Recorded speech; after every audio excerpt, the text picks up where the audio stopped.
Tim Cimat punya cerita, dikirimkan Raharjo Mulyono. Judul Penumpang Memeti.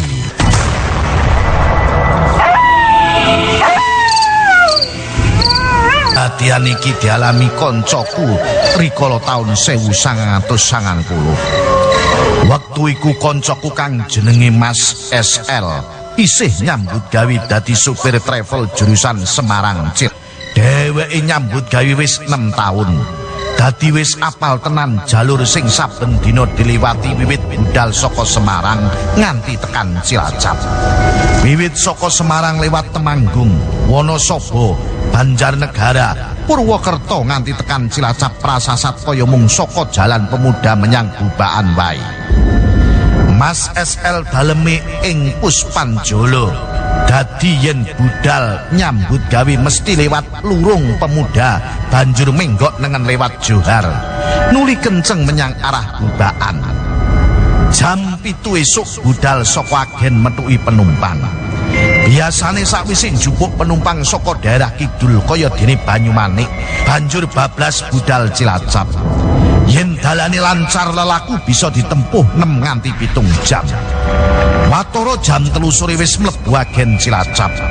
Biasane nginep ning agen Cilacap banjur esuke mulih nggawa penumpang kanthi tujuan Semarang. Esuk iku Mas SL wis tangilan miranti. Bubar adus banjur sarapan sayur lodeh, gori lan endhog ceplok. Ora lali greh layur digoreng garing kemripik kang wis dicepake dening sisiane. Wah, nyampeng tenan iki, Dik. Sarapan nganggo lodeh, endhog ceplok lan greh layur kemripik. Bocah-bocah yen arep budal sekolah aja lali kon sarapan lho. Ujare Mas SL marang sisiane. Sakwise rampung sarapan banjur njupuk jaket, nuli nyetater sepeda motor Honda Astrea Prima budal kerja.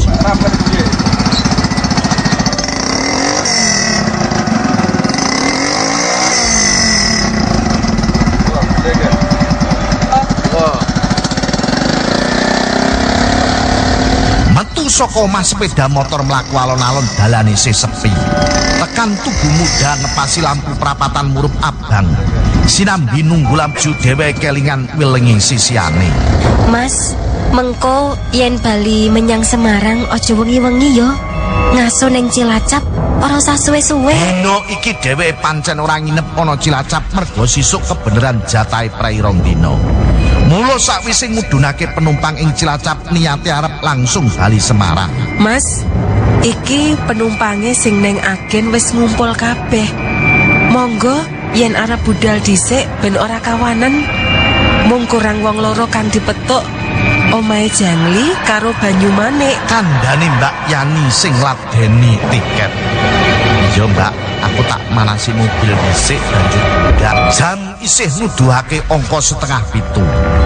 Penumpange wiwit padha mlebu mobilan lungguh jumbuh karo nomor kursi kang wis ditulis ing tiket.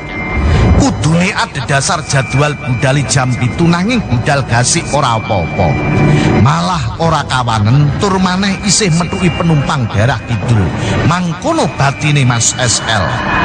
Mobil mlaku alon-alon nubengi bunderan Bubaan nuli menggok ngidul lewat Lurung Dr. Cipto. Tip disetel lagu Gus Plus ben ora sepi. Sawise metuk penumpang ing Jangli lan Banyumanik banjur mobil ngeblas banter maklum dalane sepi tur isih isuk. Tekan Protolon Magelang Temanggung dalane rodok macet. Akeh polisi ngatur lalu lintas mergo sajake mentas ana kacilakan. Lah rak tenan. Pas ing tikungan arah Temanggung ana sepeda motor ditabrak truk ngemot wedi saka arah Magelang. Sepeda motore remuk ora bentuk maneh, kurbane nganggo seragam SMA. Kahanane nerunyuhake dodo tekan sirah remuk mergo keplindis ban truk. Penumpang sing turu padha tangi krungu rame-rame kecelakaan. Sakwise sauntara kejebak macet akhirnya mobil bisa lolos banjur ngeblas tumuju arah Temanggung. Jam 10 tekan Wonosobo. Mobil mandek ing agen sedilok saperlu ngedunake titipan paket uga menehi wektu marang penumpang sing arep bebuang utawa sarapan. Setengah jam ing agen mobil mbacutake laku. Para penumpang anteng lan sepi ora ana sing ngobrol. Mbok menawa isih tom-tomen sumurup korban kecelakaan dek mau. Mas SL anggone nyupir banter nanging alus ora ugal-ugalan. Penumpangi rasane nyaman. Banjarnegara Purwokerto wis kliwat. Penumpang sing mudhun ing kutha kasebut uga wis diterake kabeh.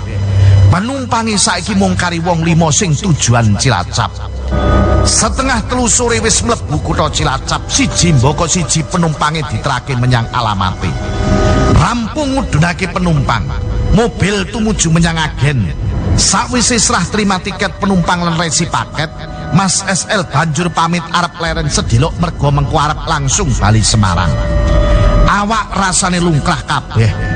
Mobil diparkir ngono wae ing ngarep penginepan sing biasane kanggo leren para supir travel lan sales. Saking kepenake oleh turu ora ngira tangi-tangi jebule wis jam 6 lan swara adzan magaban tangi nuli cekat-ceket adus. Sakwise krasa seger banjur menyang warung saperlu ngisi weteng. Arlo jine wis nuduhake jam 7. Enggal-enggal mobil diplayokake bali menyang Semarang.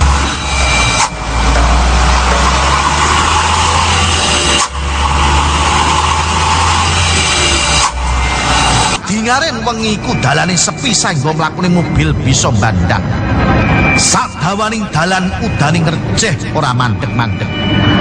Ora krasa wis arep tekan Wonosobo. Ngepasi tekan dalan kang sepilan menggak-menggok munggah mudhun Mas SL anggone nyupir rada alon merga medane lunyu.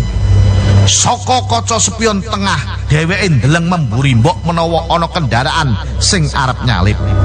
Nanging saibo kagete. Bareng saka kaca spion tengah katon ing jok tengah lan mburi wis kebak para penumpang.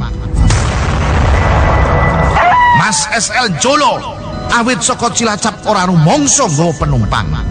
Luwih kaget meneh bareng digatekake jebul para penumpange ana sing praupane remuk kanthi getih gleweran ing sakujuring awake.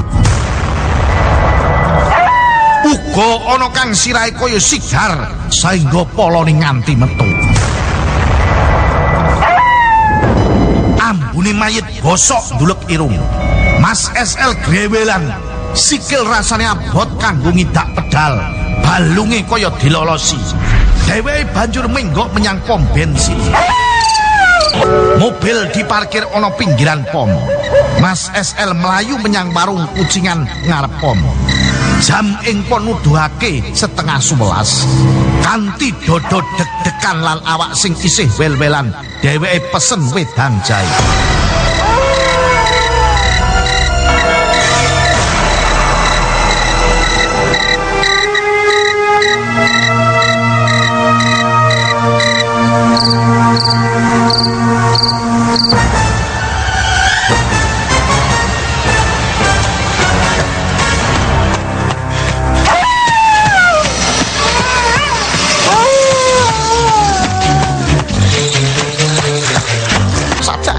Mas, ketinggal saking praupan sampean kok pucet. Pitakoni sing duwi warung. Niki wau kula digodha memedi tikungan kidul mriku, Mas.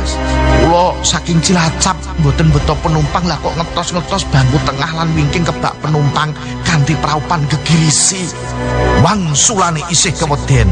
Oh, kalau wingi ugi wonten mobil sales ngertos-ngertos dinututi tiang nyolowadi, diajak ngobrol pendel mawon.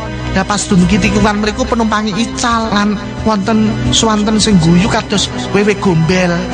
Pancen sakwulan kepengker wonten kecelakaan pas ing tikungan mriku.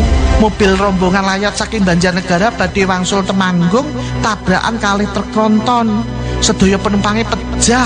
Mbok menawi nggih niku wau arwahe para penumpang mobil sing sami pejah. Sing duwe warung nerusake kojah. Sakwise pikirane lan atine lerem, Mas SL banjur pamit nutukake laku menyang Semarang. Mlebu mobil ora lali ndonga supaya diadohke saka panggodaning demit.